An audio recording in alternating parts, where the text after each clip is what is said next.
नमस्कार दोस्तों, success study Baloda YouTube channel में आपका स्वागत है। आज के इस वीडियो में हम 8th ग्रेड अभ्यास पुस्तिका के अंतर्गत कक्षा 8 विषय गणित का अध्याय 6 वर्ग और वर्गमूल से संबंधित प्रश्नों को कैसे हल करें यह हम सीखने वाले हैं। तो चलिए शुरू करते हैं हम आज का वीडियो और सीख लेते हैं कुछ नया। आज का जो वीडियो है इसका जो टॉपिक है वर्ग और वर्गमूल यानी स्क्वायर एंड स्क्वायर रूट।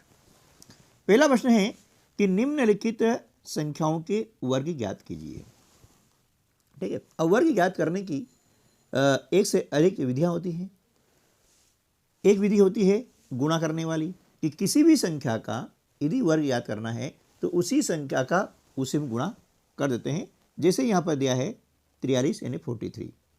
अब इसका यदि वर्ग ज्ञात करना है ना, तो 43 का वर्ग बराबर क्या हो जाएगा 43 गुणित 43, यानी 43 में हम 43 से गुणा कर देते हैं तो जो गुणनफल आता है वह इस संख्या का वर्ग कहलाता है। ठीक है, एक विधि हो गई है। लेकिन एक अन्य विधि है जिसमें अलग प्रकार से उसे जो है बिना गुणा किए, है ना, बिना गुणा किए उसका वर्ग हमको ज्ञात करना है। तो कैसे करना है यह हमारे इस कोर्स में दिया हुआ है। तो कोर्स के अकॉर्डिंग हम क्या करते हैं कि 43 को दो भागों में बांट लेते हैं, 40/3। ठीक है ना। अब इसके बाद में हमें ज्ञात करना है 43 का वर्ग यानी 40/3, इसका हमने लिखा होल वर्ग। ठीक है ना। अब यहाँ पर देखते हैं किसका वर्ग है। इसका मतलब यह है कि 40/3 दो बार आएगा, तो वर्ग ने उसी संख्या का उसी में गुणा। घातांक 2 है तो इसी हमने दो बार इस प्रकार से लिख लिया है, 40/3 गुणा 40/3। ठीक है। अब हम क्या करेंगे, एक पदी का जो द्विपदी में गुणा किया जाता है उसी प्रकार से यहाँ हम 40 का गुणा है ना, ये 40 में कर देंगे, 40/3 में यह लिख दिया इस प्रकार से। फिर (3), इसको लिखा (3) गुणा 40/3। ठीक है ना, यानी पहला 40 से गुणा किया, उसके बाद में भी 3 का गुणा किया है। अब उसके बाद में 40 का गुणा हम 40 में करते हैं, है ना, ये 40 गुणा 40 में करते हैं, कितना आता है 1600। फिर इस 40 से गुणा करेंगे हम 3 में, तो 40 या 120 आ गया, धन का चिन्ह हमने लगाया है ना। फिर 3 का गुणा करेंगे हम 40 में, तो 40 या 120, फिर 3 का गुणा किया हमने 3 में, 3 या 9। ठीक है ना। अब इन सबको क्या करेंगे, जोड़ देंगे, 1600, 120, 120 और 9। इन चारों संख्याओं को जोड़ने पर आ जाएगा 1849। ये आपका आंसर हो जाएगा। ठीक है ना। तो इस प्रकार से जो है हम गुणा करके भी वर्ग ज्ञात कर सकते हैं। चलिए एक प्रश्न और लेते हैं। 36 का वर्ग हमें ज्ञात करना है। 36 को दो भागों में बांटा हमने, 30/6, है ना। अब 36 का वर्ग है यानी यहाँ पर भी 30/6 का हमने कर दिया होल वर्ग। इस प्रकार से देख रहे हैं, घातांक 2 है यानी इस आधार को दो बार लिखना है ना। घातांक और आधार ये हम कक्षा 7 में पढ़ चुके हैं। तो लिखा 30/6 और 30/6। ठीक है ना। अब उसी प्रकार से कि 30 का गुणा करें हम किसमें, पहले 30/6 में, इस प्रकार लिख दिया हमने।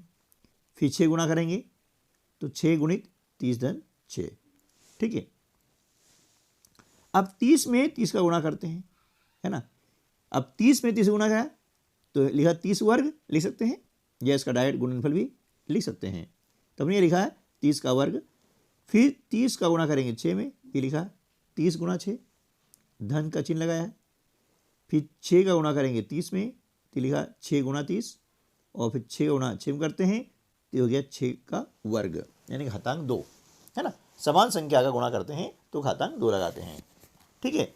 अब 30 का वर्ग कितना होता है, 30 का 30 में गुणा करेंगे तो आ जाता है 900। 30 का 6 में गुणा किया तो आया 180। इसी प्रकार से 6 का गुणा 30 में करते हैं तो 180 आता है, और 6 का वर्ग हो जाता है 36। अब इन सबको जोड़ने पर आपका योगफल आ जाता है 1296, जो कि 36 का वर्ग है। ठीक है। इसे हम 36 में 36 का गुणा करके भी प्राप्त कर सकते हैं, लेकिन आपके कोर्स में जो है ये दिया हुआ है, इस मेथड का कहा गया है कि इस पेज पर ये मेथड है, तो उसके अकॉर्डिंग इसे वहाँ हल करना है। ठीक है ना। चलिए अब प्रश्न क्रमांक 2 है, पाइथागोरस त्रिक लिखिए जिसका एक सदस्य 5 है। तो देखिए साधारणतः हम क्या करते हैं कि 2m m वर्ग -1 है ना और m वर्ग +1 से पाइथागोरस त्रिक को हम प्राप्त कर सकते हैं, है ना। 2m m² -1 और m² +1, इसके द्वारा हम पाइथागोरस त्रिक को प्राप्त कर सकते हैं। यदि हमें एक संख्या कोई दी जाती है तो दो अन्य जो है संख्या ज्ञात करके हम पाइथागोरस त्रिक बना सकते हैं। तो यहाँ पर हमें दिया हुआ है 5, ठीक है ना। तो पहले हम क्या लेते हैं, अब देखिए इसमें 3 में से एक आपको लेना होता है, तो हम यहाँ लेते हैं m वर्ग धन 1 लेते हैं, है ना। तो यहाँ पर हम देखा कि m वर्ग धन बराबर आपको दिया है 5, ठीक है ना। पक्षांतर किया 1 का तो माइनस में आ जाएगा, तो m वर्ग बराबर 5 ऋण 1 हो गया, 5 में से 1 घटाते हैं 4 आता है, तो m वर्ग बराबर आ गया 4। तो m का मान ज्ञात करना है तो हम निकालेंगे 4 का वर्गमूल, और 4 का वर्गमूल होता है 2, है ना। तो m बराबर कितना हो गया, ये 2 आ गया। अब m बराबर 2 आ गया है तो 2m कितना हो जाएगा, ये 2m बराबर 2 गुणे 2 4 हो गया, ठीक है। अब हमें निकालना है m वर्ग ऋण 1, ये लिखा हम m वर्ग ऋण 1, m का मान 2 है, हमने लिखा 2 का वर्ग ऋण 1, 2 का वर्ग होता है 4, 4 में 1 घटाया 3 आ गया। तो इस प्रकार से हमारी त्रिक क्या आ गई, 3 4 5, ये पाइथागोरस त्रिक है। अब इसमें क्या होता है कि जो सबसे बड़ी संख्या है ना, त्रिक का मतलब यह है, ध्यान रखिएगा कि जो सबसे बड़ी संख्या है जैसे 5 है तो 5 का वर्ग निकाल लेंगे, कितना आता है, 5 का वर्ग आता है 25, है ना। अब जो संख्या बची हुई है इनका हम वर्ग निकालेंगे और वर्गों का योग करेंगे, जैसे 3 का वर्ग होता है 9 और 4 का वर्ग होता है 16। अब इनको जोड़ देंगे तो इनका जो योगफल है दोनों बराबर आना चाहिए। तो समझिए कि आपकी जो पाइथागोरस त्रिक है वो बिल्कुल सही है, ठीक है ना।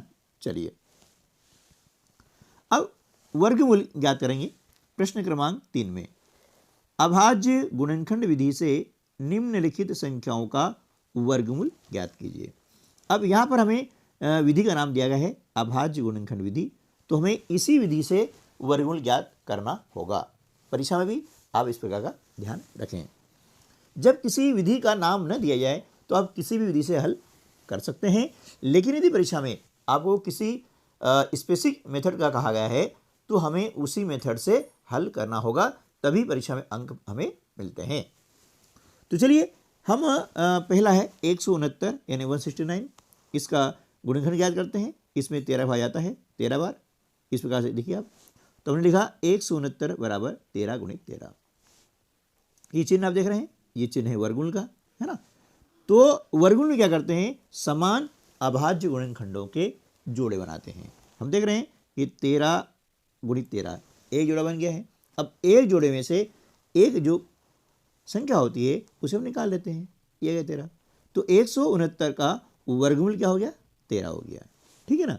चलिए अगला करते हैं 1764, है ना। इसका भी हमें क्या निकालना है, अभाज्य गुणनखंड निकालने हैं। तो 1764 में 2 का भाग लगाते हैं तो कितना आता है 882, इसमें फिर 2 का भाग जाता है तो भागफल आता है 441। अब 441 में 2 का भाग नहीं जाएगा, क्यों नहीं जाएगा, क्योंकि इकाई के स्थान पर 2 4 6 8 या 0 नहीं है, है ना। जिस संख्या के इकाई के स्थान पर 2 4 6 8 या 0 आता है वह संख्या 2 से पूर्णतः विभाजित होती है, ठीक है ना। अब जब 2 से विभाजित नहीं हो रही है तो अगली अभाज्य संख्या हमारी क्या है, वह 3 है। और 3 का नियम क्या है कि जो भी संख्या है, जैसे यहाँ पे 441 है तो इसके अंकों को जोड़ेंगे, है ना, 4 धन 4 धन 1। अब अंकों का जोड़ कितना है, 9 है, तो ये संख्या 3 से विभाजित हो जाएगी, है ना। किसी भी संख्या के अंकों का जोड़ यदि 3 के पाड़े में आता है ना, तो वो संख्या 3 से पूर्णतः विभाजित हो जाती है। तो यहाँ पर हम देख रहे हैं कि 3 का भाग लगाते हैं 441 में तो आता है 147। फिर इनको जोड़ेंगे 7 4 11 और 12 12, 3 के भाड़ा मारा है, इसलिए 147 में हमने 3 का भाग लगाया तो आएगा कितना 49 यानी 49। अब 49 7 से पूर्णतः विभाजित हो रहा है, 7 का भाग लगाते हैं 7 बार, 7 एकम 7। इस प्रकार से हमने 1764 के अभाज्य गुणनखंड याद कर लिए हैं। उन्हें हमने लिखा 2 गुणा 2 गुणा 3 गुणा 3 गुणा 7 गुणा 7। अब समान अभाज्य गुणनखंडों के हम बनाते हैं जोड़े, जैसे 2 का जोड़ा बना लिया, 3 का जोड़ा बना लिया और 7 का जोड़ा बना लिया। अब इस जोड़े में से हम एक एक जो गुणनखंड है, एक एक संख्या है, वो बाहर निकाल लेते हैं। इससे हम निकाली 2 आ गई, इसमें से 3 और इसमें से 7, और इन तीनों का हम कर देते हैं गुणा, तो 2 तिया 6 और 6 सते 42। ये आपका 1764 का वर्गमूल कितना आ गया 42 आ गया। तो ये हमारा क्या जाएगा आंसर हो जाएगा। ठीक है ना। चलिए अब वर्गमूल ज्ञात करने की एक और विधि है जिसका नाम है घटाने की संक्रिया। अब घटाने की संक्रिया के द्वारा हम छोटी संख्याओं के वर्गमूल ज्ञात कर सकते हैं, लेकिन बड़ी संख्याओं के वर्गमूल ज्ञात करना बहुत लंबा प्रोसेस हो जाता है। तो चलिए, लेकिन हमें ज्ञान होना चाहिए, इसलिए घटाने की संक्रिया है उस विधि द्वारा हम 81 का वर्गमूल कैसे ज्ञात करें वो सीखने वाले हैं। तो देखिए, हम जानते हैं कि किसी भी है ना विषम संख्याओं का यदि योग करें तो उसका जो योग आता है ना वो उतनी संख्याओं का वर्ग होता है। मतलब क्या हुआ, देखिए उदाहरण के लिए मान लिया कि हमने 3 क्रमागत विषम संख्याएं ली है, जैसे 1 3 और 5। ठीक है, अब इनका योग कितना आ गया 5 3 8 और 1 9, यानी 3 संख्या ली हमने, है ना। तो 3 का वर्ग कितना हो गया 9 हो गया। इस प्रकार से आप 4 संख्या लेंगे 1 3 5 और 7, तो 4 का वर्ग कितना हो गया 16। यदि इन विषम संख्याओं को जोड़ेंगे ना तो इनका योगफल भी 16 आएगा। तो इस प्रकार से हम कह सकते हैं कि n क्रमागत विषम संख्याओं का योगफल n क्या होगा, उनका योगफल n संख्याओं का वर्ग हो जाएगा, है ना। n यानी कितनी भी ले सकते हैं आप, 3 4 5 6, इस प्रकार प्रैक्टिस करके देखें, है ना। जैसा को बताया मैंने 3 संख्या होगा, ऐसे 4 लो 5 लो 6 लो और अब इसको हल करके सीखो। तो अब ये उसका उल्टा हो गया है ना। योग का उल्टा क्या होता है, व्योकलन यानी घटाना होता है। तो हमने इसको घटाया है, तो 81 में से 1 घटाया कितना आ गया 80। फिर अगली विषम संख्या है 3, तो 80 में से 3 घटाएंगे कितना आ जाएगा 77। फिर 77 में से हमने 5 को माइनस किया कितना आ गया 72, 72 आ गया ना। फिर 7 को माइनस किया 65 आ गया। फिर 9 56 आ गया। फिर 11 है ना, विषम संख्या है क्रमागत एक के बाद एक, तो 56 में से 11 घटाया तो आ गया कितना 45 आ गया। फिर 45 में से घटाएंगे 13 32 आता है, और 32 में से 15 घटाएंगे तो 17 आएगा, और 17 में 17 घटाए 0। अब जब शेषफल 0 आ जाता है तो हमारे घटाने की जो संख्या है यहाँ पर समाप्त हो जाती है। और गिन लेते हैं हम कि कितनी बार हमने उसको घटाया है। तो गिनते देखो 1 2 3 4 5 6 7 8 और 9 बार घटाया है। इसलिए हम कह सकते हैं कि 81 का वर्गमूल कितना होगा 9। ये रहेगा उत्तर हमारा गया कि 81 का वर्गमूल कितना हो जाएगा 9 हो जाएगा। क्लियर, समझा ना। तो ये घटाने की संख्या के द्वारा भी हम किसी भी संख्या का वर्गमूल ज्ञात कर सकते हैं, लेकिन छोटी संख्या का वर्गमूल ज्ञात करना आसान होता है। यदि बड़ी संख्या है तो उसके द्वारा इस विधि के द्वारा उसमें सवाल करने में काफ़ी लंबा समय लग जाता है, काफ़ी लंबी प्रक्रिया हो जाती है। तो इसके लिए अलग विधि होती है और वो विधि हम आगे सीखने वाले हैं। चलिए अगला प्रश्न है प्रश्न क्रमांक 5। वह सबसे छोटी संख्या ज्ञात कीजिए जिससे 2352 को गुणा करने पर यह एक पूर्ण वर्ग संख्या बन जाए। ठीक है ना। देखिए इसमें गुणा करना है कि सबसे छोटी संख्या कौन सी है जिसका हम 2352 में गुणा करें तो उसका जो गुणनफल है ना वह पूर्ण वर्ग बन जाना चाहिए। तो ऐसी कंडीशन में क्या करेंगे, जो संख्या दी गई है उसका हम ज्ञात करेंगे अभाज्य गुणनखंड। क्या याद करेंगे? अभाज्य गुणनखंड, है ना। ये हमने यहाँ पर 2352 का अभाज्य गुणनखंड ज्ञात किया हुआ है ना। इसमें 2 भाग आया है तो 1176 आया, फिर 2 का भाग आया तो 588 आया, फिर 2 भाग आया 294, अब 294 में भाग लाया तो 147, इसमें 3 का भाग लगाते हैं तो 49, और 49 में 7 भाग लगाने 7, 7 एकम 7, ठीक है ना। ये हमने ज्ञात किया अभाज्य गुणनखंड। और हमने यहाँ लिख दिया है कि 2352 बराबर ये जो गुणनखंड आप देख रहे हैं इनको हमने यहाँ पर इस प्रकार से लिख दिया है, लिख दिया ना।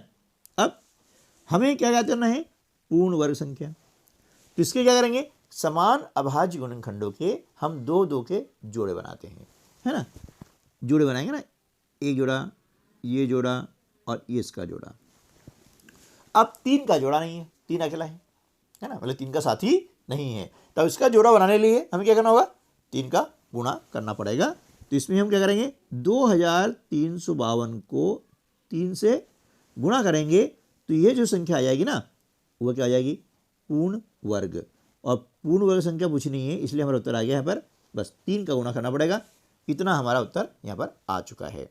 यदि और आगे बोलते कि जो इस प्रकार से प्राप्त पूर्ण वर्ग संख्या है उसका वर्गमूल याद कीजिए तो फिर और आगे प्रोसेस हो जाती। बस प्रश्न में जितना पूछा था उतना यहाँ पर उत्तर आ चुका है।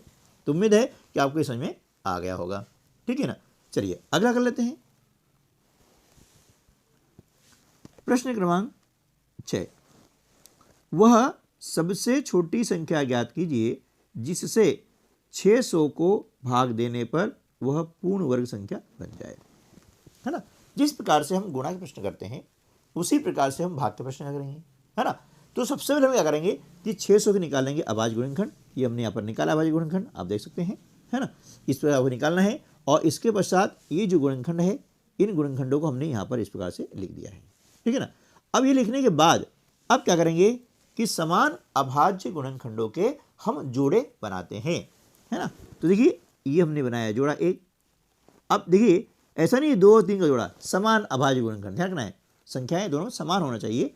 तो 5 और 5 का जोड़ा बन गया है, ठीक है। अब 2 और 3 का जोड़ा नहीं है और हमें क्या करना है? भाग देना है। तो भाग देने में क्या करेंगे? यदि 1 होता तो उसकी संख्या भाग देते हैं। अब बचा क्या है? 2 गुणा 3। अब 2 गुणा 3 मतलब क्या होता है? 6, यानी 600 को हम क्या करेंगे?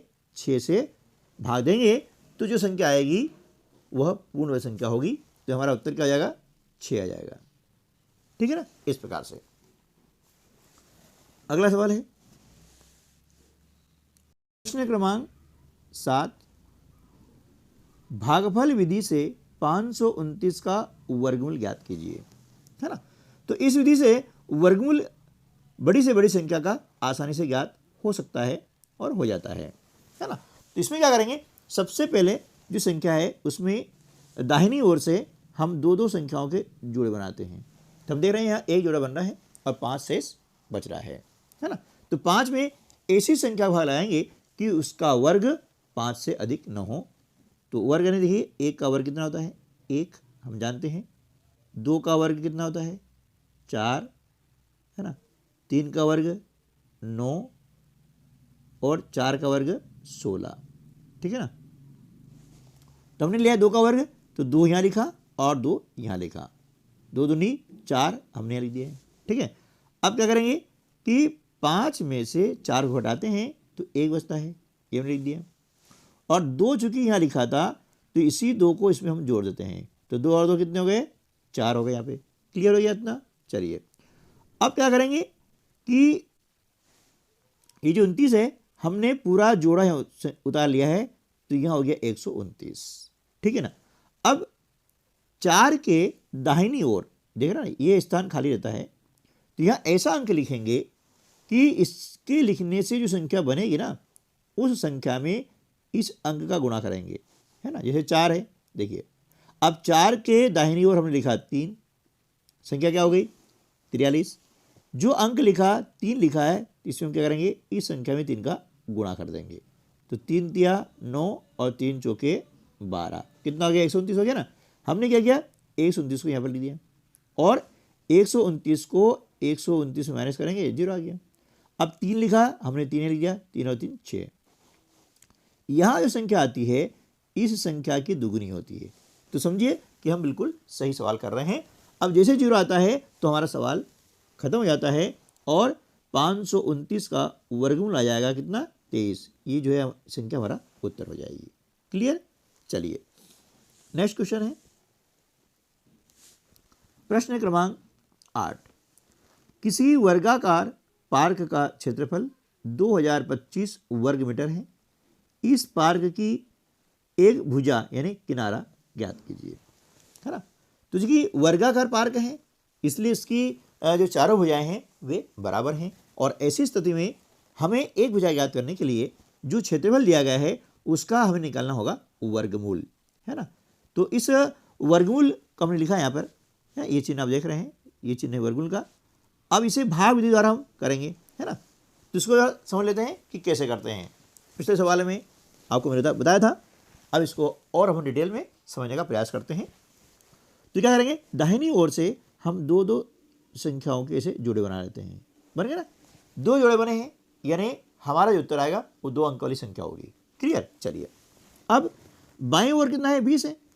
तो 20 में ऐसी संख्या भाग लगाएंगे कि उसका वर्ग 20 से अधिक न हो। तो हम देखते हैं कि 1 का वर्ग कितना होता है, 1, है ना। 2 का वर्ग 4, 3 का वर्ग कितना हो जाएगा 9, 4 का वर्ग 16 और 5 का वर्ग 25। तो देखिए 5 का भाग जाएगा नहीं क्योंकि यहाँ पर 20 है ना। तो किसका भाग जाएगा, 4 का भाग जाएगा। क्लियर। तो चलिए अब हम क्या करेंगे, 4 का भाग लगाते हैं। तो 4 यहाँ लिखा और 4 यहाँ लिखा, इसको थोड़ा समझ लें। हो गया ना, 4 चौके 16, ये हमने यहाँ लिख दिया। क्लियर। और इसे लाइन खींच दो। अब ये हमने घटा दिया, तो 20 में से 16 घटाएंगे बचेगा 4, ये लिख दिया। अब चूंकि यह 4 था इसमें हमने 4 जोड़ दिया, तो 4 और 4 कितना आ गया 8। ये अंक थोड़ा सा इधर लिखेंगे क्योंकि यहाँ खाली स्थान है ये। अब यहाँ पर क्या करेंगे कि ये जो जोड़ा हमारा है 25 का, ये पूरा जोड़ा हम उतार लेते हैं इस प्रकार से। ठीक है। अब संख्या क्या हो गई 425। अब यहाँ पर अंक क्या है 8 है। अब 8 के दाहिनी ओर यहाँ पर एक अंक लिखेंगे, है ना। तो संख्या जो बनेगी उस संख्या में इस अंक का गुणा करेंगे। तो ये अनुमान लगाते हम, है ना, क्या बोलेंगे इसको, अनुमान भी लगाते हैं कि यहाँ पर क्या अंक आ सकता है ना। तो देखिए उसका एक थोड़ा सा सरल जो तरीका है आपको बताता हूँ कि ये जो 8 है ना, इसका भाग लगा दें इन 2 अंकों में, तो एक अनुमान लग जाएगा, है ना, मौखिक रूप से कि 8 पंजे 40, है ना, क्योंकि 8 6 48 ज़्यादा हो जाएगा, 8 पंजे 40 में आ सकता है, यानी 5 बार भाग जा सकता है ना। ठीक है। तो हम क्या करेंगे, यहाँ 5 रख करके प्रयास करेंगे, 5 रखा ना। अब क्या करेंगे, इसी 5 का इसमें हम गुणा कर देंगे इस प्रकार से। जो अंक यहाँ लिखेंगे उसी अंक का आपको गुणा करना है। तो 25 25 के 5 हासिल के 2, 5 9 40 और 2 हो गए 42, ये आ गया। यानी हमारा अनुमान सही है। जो हमारा अनुमान सही है तो हम क्या करेंगे, यहाँ पर लिख देंगे ये 5 और यहाँ पर भी लिख देंगे 5। अब 85 में 5 गुना ऑलरेडी हम कर चुके हैं, तो आया कितना 425, ये लिखा हमने और इसको हटा दिया है तो 0 आ गया। अब यहाँ हमने 5 लिखा था ना, इसमें 5 जोड़ देते हैं, तो 85 और 5 कितना जाएगा 90। अब देखिए 90 45 का दुगुना आ गया, इसलिए 2025 का वर्गमूल कितना हो जाएगा 45, है ना। ये जो आया ना यहाँ पर, अब देख रहे हैं ये, अब 45 चूँकि मीटर है तो यहाँ उत्तर भी आ जाएगा मीटर में। ठीक है ना। लिख सकते हैं कि अतः वर्गाकार पार्क की एक भुजा की लंबाई 45 मीटर है। क्लियर है। अब तो उम्मीद है कि ये भाग का जो प्रश्न है ये समझ में आपको आ गया होगा कि भाग विधि से वर्गमूल कैसे ज्ञात करते हैं। चलिए नेक्स्ट क्वेश्चन है प्रश्न क्रमांक 9। एक माली 625 पौधे ऐसे लगाना चाहता है जिससे कि प्रत्येक पंक्ति में उतने ही पौधे आएं जितनी की पंक्तियों की संख्या हो। पंक्तियों की संख्या और प्रत्येक पंक्ति में पौधों की संख्या ज्ञात कीजिए, है ना। अब देखिए जितने उतने ऐसे वाक्यांश आता है ना, तो समझिए कि वहाँ पर हमें वर्गमूल ज्ञात करना है, क्योंकि यहाँ पर पंक्तियों की संख्या और उन पंक्तियों में पौधों संख्या बराबर है ना, क्या है, बराबर है, क्योंकि उतने ही पौधे आएंगे जितने की पंक्तियां हैं। तो जितने उतने वाक्यांश आता है। तो समझ जाइएगा कि इस प्रश्न में हमको वर्गमूल ज्ञात करना है, और वर्गमूल ज्ञात करने के लिए हम यहाँ पर भाग विधि का उपयोग करेंगे। तो एक बार और समझ लीजिएगा कि भाग विधि से हम प्रश्न कैसे हल करते हैं। दाहिनी ओर से हम दो दो संख्याओं की बनाते हैं जोड़े, ये जोड़ा बन गया है, 6 बच गया है, कोई दिक्कत नहीं है। अब क्या करेंगे, ऐसी संख्या लेंगे कि उसका वर्ग 6 से अधिक न हो। तो 1 का वर्ग 1 होता है ना, 2 का वर्ग 4 होता है, 3 का वर्ग 9 होता है। तो हम देख रहे हैं कि यहाँ पर 3 का भाग जाएगा नहीं, क्योंकि 9 ज़्यादा हो रहा है, इसलिए 2 का भाग जाएगा, क्योंकि 2 का वर्ग 4 होता है ना। तो हमने लिखा यहाँ 2 और यहाँ लिखा 2, 2 दूनी 4, ये लाइन खींची, 6 में से 4 घटाया, बचा 2। अब चूंकि 2 यहाँ लिखा हुआ था, 2 में 2 जोड़ दिया, कितना हो गया, 4 हो गया, ठीक है ना, ये 4 हो गया। यानी अब इसके जो दाईं तरफ है, यहाँ खालिस्तान है ना। चलिए, अब ये 25 हमने जोड़ा था ना, इस जोड़े हमने उतार लिया, कितना हो गया, 225। अब मैंने क्या कहा था कि इस संख्या का इसमें 2 अंकों भाग लगा के देख लिया करो, तो यहाँ संख्या क्या आएगी, इसका एक मोटा नंबर हमको निकल के आ जाता है। तो 4 पंजे 20, यानी 5 बार भाग जा सकता है। तो हम क्या करेंगे कि यहाँ पर ये 5 लिख दिया। अब जो अंक लिखा उसी का इसमें गुणा करते हैं भैया। तो 55 25 के 5 हासिल के 2, 5 चौके 20 और 2 हो गए 22, कितना आ गया, 225 आ गया ना। तो बस हमारा काम हो गया, यानी 5 यहाँ लिखा, 5 यहाँ लिखा, इनका गुणनफल आ गया 225, यहाँ लिखा, और इसको हम क्या करेंगे, माइनस करेंगे, तो शेषफल 0 आ जाएगा। अब 45 में हमने 5 जोड़ा, तो कितना आ गया, 50 आ गया। अब देख रहे हैं ये 25 का दुगुना 50 हो गया है, यानी हमारा उत्तर सही है। तो अतः पंक्तियों संख्या कितनी जाएगी, ये जो है हमारा उत्तर आ जाएगा, है ना। पंक्तियों संख्या हो जाएगी 25, और प्रत्येक पंक्ति में पौधों संख्या भी 25 होगी। क्लियर। तो अब आपको समझ आ गया होगा कि भाग विधि से हम प्रश्न कैसे हल करते हैं। तो कुछ और प्रश्न ऐसे हल करें और इस विधि को अच्छे से सीख लें। चलिए अब कर लेते हैं नेक्स्ट क्वेश्चन। प्रश्न क्रमांक 10, वह सबसे छोटी वर्ग संख्या ज्ञात कीजिए जो 4, 9 और 10 प्रत्येक से विभाजित हो जाए। तो देखिए 4, 9 और 10 से विभाजित होने वाली पूर्ण वर्ग जो संख्या होगी वो क्या होगी, 4, 9 और 10 का लघुत्तम समापवर्ती यानी एलसीएम होगी। क्या होगी, एलसीएम। तो हम क्या करेंगे, सबसे पहले 4, 9 और 10 का निकालते हैं एलसीएम, है ना। यह निकाला हुआ है, आप देख रहे हैं, एलसीएम निकालना आपको आता ही आता है। तो यहाँ पर हमने गुणनखंड लिख दिए हैं कि 4, 9 और 10 का एलसीएम बराबर 2 गुणा 2 गुणा 3 गुणा 3 गुणा 5। ये जो थे गुणनखंड ये हमने यहाँ लिख दिए हैं, ठीक है। अब क्या करेंगे कि इसमें जो समान अभाज्य गुणनखंड है उनके बना लेते हैं जोड़े। तब देख रहे हैं 2 का जोड़ा बन रहा है, 3 का जोड़ा बन रहा है, लेकिन 5 अकेला है। तो इसका जोड़ा बनाने के लिए हमें क्या करना होगा, इसमें 5 का गुणा करना होगा। तो हमारा उत्तर आ जाएगा कि इसे पूर्ण वर्ग बनाने के लिए इसमें 5 का गुणा करना पड़ेगा, और 5 का गुणा करने पर जो अभिष्ट संख्या है, जो हमारा उत्तर है, वह क्या हो जाएगा, 180 गुणित 5 बराबर 900। क्योंकि इनका गुणा करेंगे 180 आता है, और इसमें हमने 5 गुणा कर दिया तो क्या आ गया, 900। अतः सबसे छोटी अभिष्ट वर्ग संख्या हो गई 900। ठीक दोस्तों, उम्मीद है कि यह वीडियो आपके लिए काफ़ी हेल्पफुल साबित हुआ होगा। तो मिलते हैं अगले वीडियो में ऐसे कुछ और नए प्रश्नों के साथ में। तब तक के लिए नमस्कार, जय हिंद।